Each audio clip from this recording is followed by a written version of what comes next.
It's already been 11 months since Fallout 76 was released. To this day, it is still a never-ending source of negative headlines. Whether it's big stories that are picked up by game news publishers, like the recent recall of the mold-ridden power armor helmets, or smaller ones that affect the active community, like the recent inclusion of refrigerators into the Atomic Shop. It seems like nearly every move that Bethesda makes is followed by a new cycle of negative press, and it has been like this since launch. Other games have suffered the same fate at launch, but Fallout stands out among these games because it lives on. Improvement with this game has been trending upward, but not always consistently. For the most part though, it has been 2 steps forward in the form of additional content and bug fixes, and then 1 step back with new bugs and Atomic Shop controversies. But Bethesda and Fallout 76 continue to march forward, keeping the game alive. So I wanted to make a video to attempt to change the narrative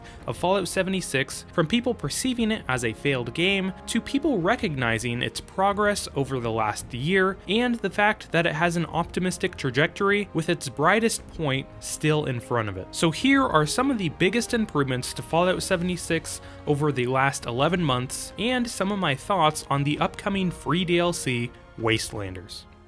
In my opinion, the most important thing to returning players is bugs. Bugs dominated the news cycle at game launch and seemingly deterred players from ever picking up the game in the first place. For good reason, Fallout 76 was a mess at launch. But Bethesda has done a great job of patching up major visual and gameplay bugs. It probably took longer than it should have, but at this point, the game servers are more stable, visual bugs are kept at a minimum, and every quest in the game can in fact be completed. Now this by no means Fallout 76 is void of bugs. In the background you can see footage of me walking around for just a few minutes finding some inconsistencies, but I'll be circling back around to talk about these later in the video, in an important part about private servers. Stick around for that.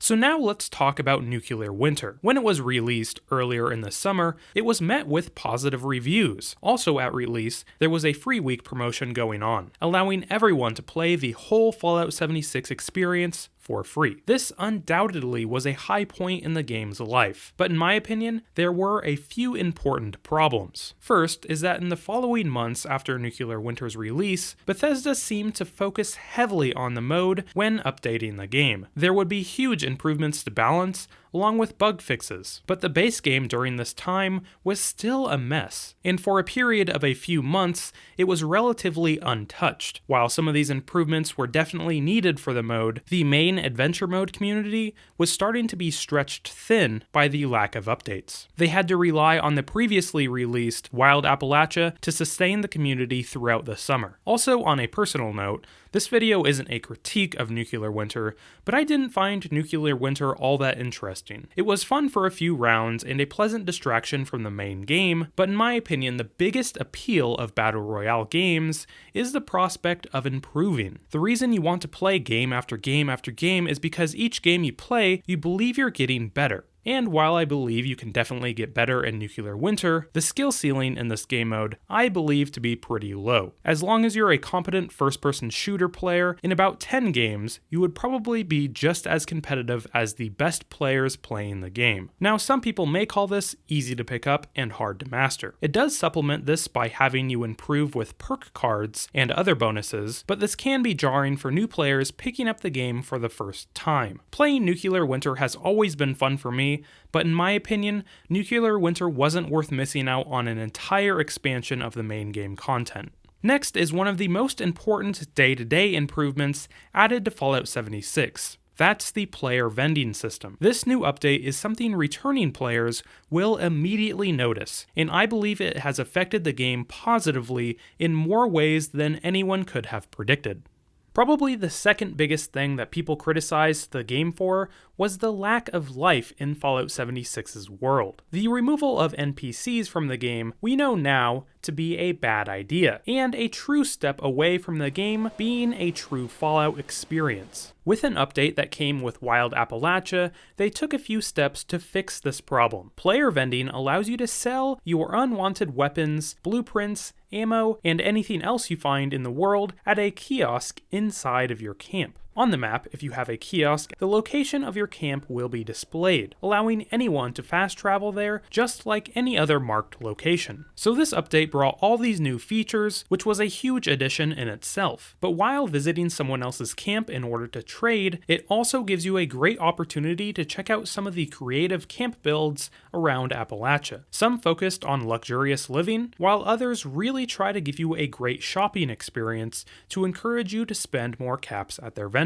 Each individual vendor gives you a new opportunity for emergent gameplay and an opportunity to bring people together. But basically every server I have been on, people tend to set up their camps around White Springs. This gives the area a true sense of centricity in Fallout 76. This new central trading hub in 76 acts like Fallout games in the past, where you would always return to a central trading hub to trade away any caps you gathered while exploring the world. Whether that was Rivet City in Fallout 3 or Diamond City in Fallout 4, a true game world hub was missing from Fallout 76, but the vendors and the players who created them organically created their own trading hub in Fallout 76 around White Springs. That's why I think this update was so important to the game and the community who play it. So the last of the big stuff that I wanted to go over in this video is the changes to the Atomic Shop. There is a few specific things that I want to say about this. First is the fact that, whether you like it or not, the Atomic Shop is filled with stuff to buy. Obviously, some of it is better than others, but the gradual filling of the Atomic Shop has been the most consistent thing about Fallout 76. There is a ton of new items for your camp, everything from full freestanding structures to retextured building parts. And of course, decorations. Many of these items are activatable, so you can show off a quick animation to people visiting your camp. There really is a lot here for your camp, but there's also really cool power armor skins, weapon skins,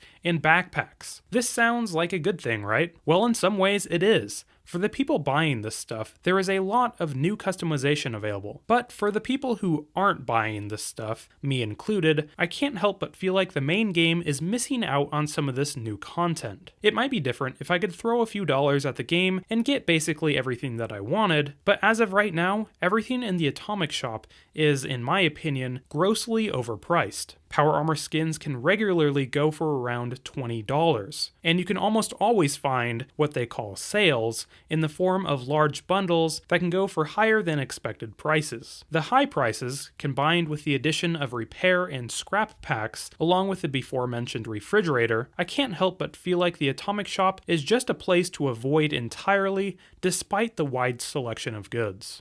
Lastly, I want to talk about the additional content that has been added to the game. I'm putting this last because Fallout 76's story to this point has been about recovery, becoming the game it should have been at launch. But in the meantime, Bethesda has added a handful of additional content. Some of these content drops have been focused on story, like the Lying Low and the Nukashine storyline. I have a dedicated 2-part video about Nukashine's story. I will have that linked in the description below and in the cards above. These quests, in my opinion, have been high points in the game's life. In the case of the Nukashine quest, I believe that is the best side quest in the entire game, beating anything that came with launch. There has also been a series of added dungeons, in the form of the Burrows, Arctos Pharma, and the Vault Raid. Again, I have a full video on the Burrows if you want to check that out. These have been small but important updates because it expands on the extremely shallow endgame. Even though these are not specifically endgame activities, they do cater to higher level players.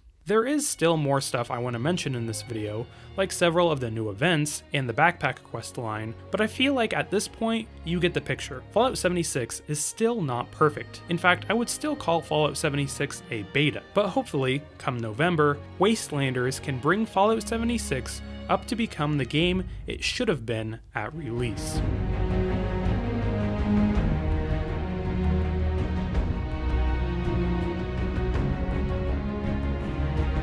Alright guys, that's all I have on the Fallout 76 improvements. I hope everybody enjoyed the video. If you did, make sure to like and subscribe, it really helps out my channel. Also consider following me on Twitter, it's the best place for me to keep in contact with you guys. But anyway, this has been Widgeon TV, thanks for watching guys.